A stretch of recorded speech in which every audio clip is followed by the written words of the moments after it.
Ermənistanın təxminən 30 il davam etmiş və regionun ekoloji vəziyyətinə ciddi ziyan vurmuş işğalçı siyasəti nəticəsində meşələrin qırılması və yandırılması, su ehtiyatlarının çirkləndirilməsi, flora və faunanın məhv edilməsi, regionda yerin təkinin talan edilməsi nəticəsində ekoloji tarazlıq pozulub.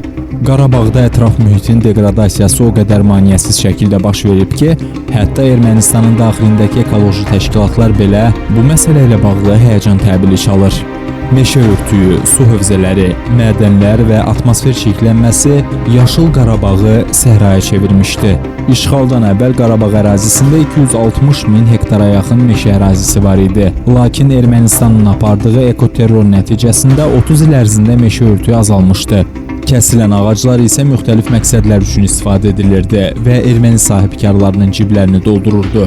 Həmçinin əvvəllər ermənilər tərəfindən işğal olunmuş ərazilərdə 10 su anbarı ekoloji terrorun qurbanına çevrilmişdi.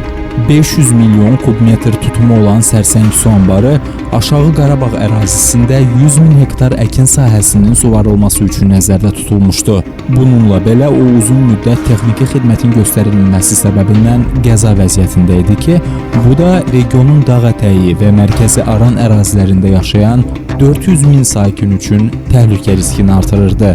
Erməni işğalı altında olduğu uzun illər ərzində Azərbaycanın nəzarət zonasından kənarda qalan Qarabağ qeyri-qanuni fəaliyyət üçün əlverişli meydan olmuşdu.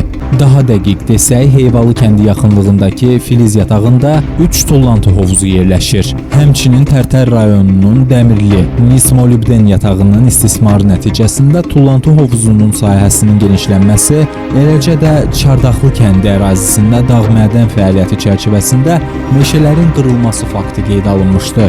Bunu peyk görüntülərindən də açıq şəkildə görmək olar. Ekoloji terror və Ermənistanın 30 il ərzində Qarabağda vandalizm aktlarının saysız-hesabsız nümunələri mövcuddur. Lakin azad edilmiş ərazilərdə qısa zamanda aparılan bərpa və abadlıq işləri Azərbaycanın yaşıl siyasətini bir daha bütün dünyaya sübut etdi.